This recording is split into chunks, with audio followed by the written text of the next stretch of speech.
Срещата на пейката е уникален и много ефективен начин за решаване на актуални въпроси, които към съответен момент стоят пред вас. Има различни начини да подходите към тази среща. Днес ви предлагам да направите среща с човек, който вече не е сред физически живите хора, който е напуснал този свят, но е скъп за вас, много близък за вас и желаете да проведете този разговор с него. Това е възможно и е достатъчно да създадете истинско, искрено намерение да проведете тази среща. Ще ви помогна да го направите. Единствено е необходимо да се доверите на собствените си усещания и на своята интуиция. Малко инструкции предварително. Бихте могли да направите срещата на виртуална пейка, но можете да я направите и наистина на физически съществуваща пейка на някое място, което примерно е било любимо за вас и този човек, или на определено от вас място, на което вие се чувствате спокойни и можете да се отпуснете. Другия начин е да направите срещата във въображаемо място, на въображаема пейка. Тогава трябва просто да я визуализирате в своето съзнание и да проведете срещата. Когато сте решили как точно ще проведете срещата, е необходимо да поканите човека. Тоест, да помислите за този човек, с когото искате да се срещнете, и мислено да го поканите на въпросната среща. Повярвайте, това се случва, защото светът е един, независимо от това дали човек има физическо тяло или няма. Той съществува в този същия свят, в който съществуваме и ние, които имаме физически тела. Разликата е само в това, че този човек няма физическо тяло, но той може да разбере вашата покана, тъй като когато изразите намерение да се срещнете с него, той възприема тази виртуална покана във вид на визуализация и по този начин възприема и реагира на вашата покана.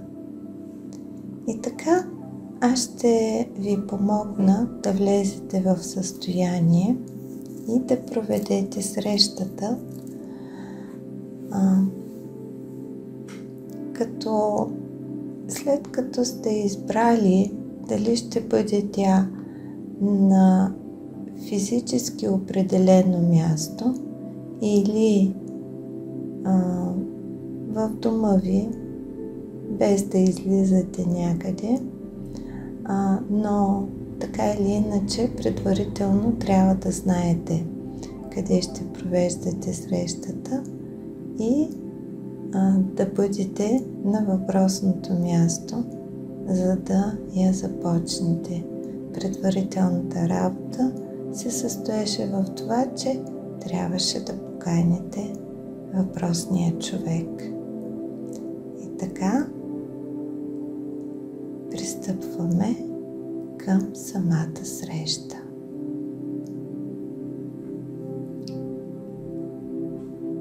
Разположете се удобно, дали ще бъде в удобството на дома ви или на любимата ви пейка. Осигурете си известно време тишина и спокойствие, за да проведете тази среща.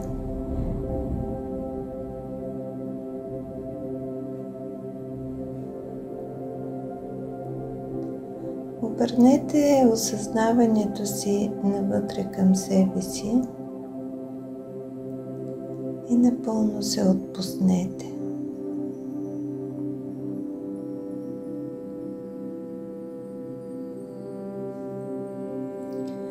Отпуснете мускулите на тялото. Осъзнайте първо своето тяло и му дайте възможност да се отпусне. Преминете с внимание и там, където усещате, че е напрегнато, създайте намерение да се отпусне.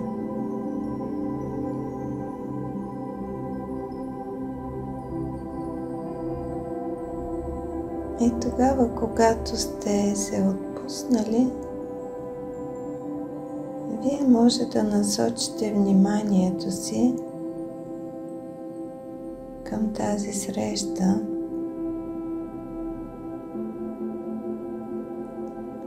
Срещата преминава на ниво истински аз. Затова първо се изпълнете с чувство на любов.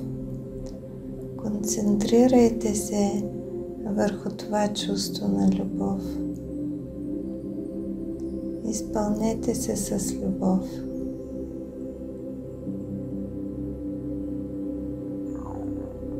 Къде е любовта, изпитваме я в сърцето си.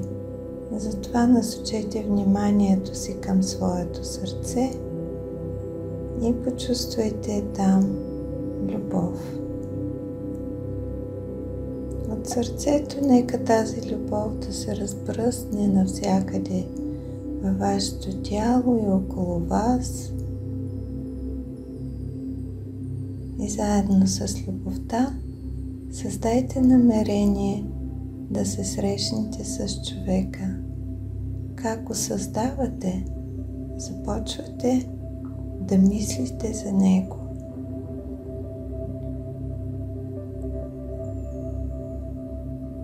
Представете си го така, както е съществувала тук, в този живот, когато сте се срещали, когато сте били заедно. Спомнете си някакви общи моменти.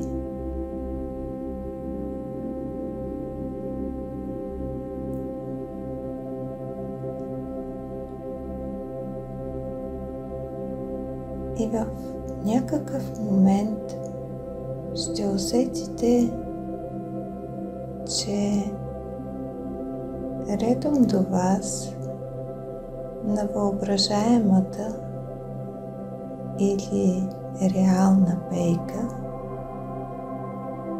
човека е приседнал.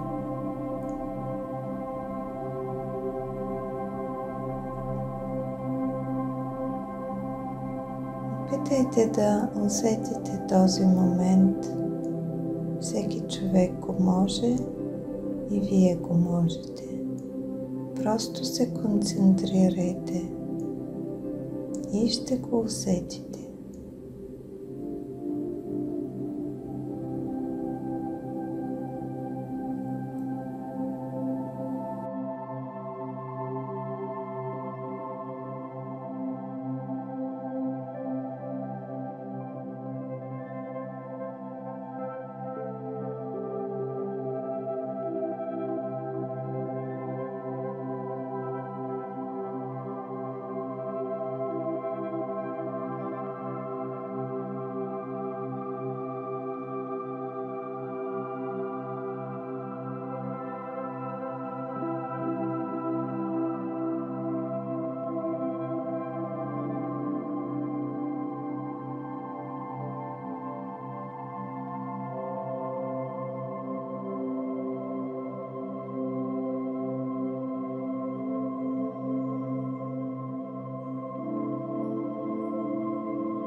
В момента, в който почувствате, че човека вече е около вас, можете да започнете разговора. И ви съветвам да започнете с някакви въпроси, които да ви уверят в това, че това е наистина този човек, с когото искате да се срещнете. Вероятно има неща, които само вие знаете. И можете да зададете въпроси именно в тази посока. А как ще получите отговорите? Отговорите идват като знание. Сякаш сте чули какво ви се отговаря, но няма вербален отговор, няма звуци, а се появява едно осъзнаване за това, че е получен отговор. Можете да започнете в началото с много простички въпроси, на които да получите отговор да или не и да почувствате кога е да и кога е не.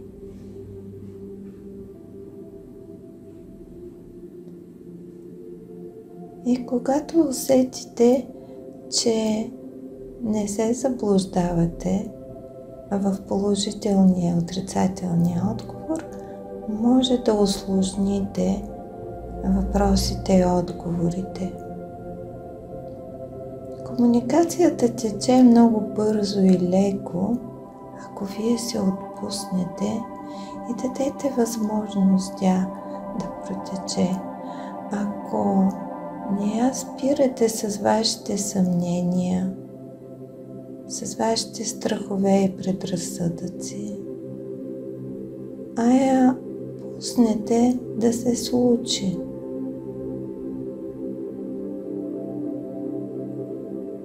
Тя се случва, не се съмнявайте, и се случва точно по този начин, по който ние общуваме с другите хора, които имат физически тела. Затова доверете се на интуицията си и започнете разговора. Разговора може да продължи толкова, колкото ви е приятно. А когато приключите, просто се спокойте с човека. Може да се определите нова среща и така да запазите комуникацията с него.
завършваме практиката.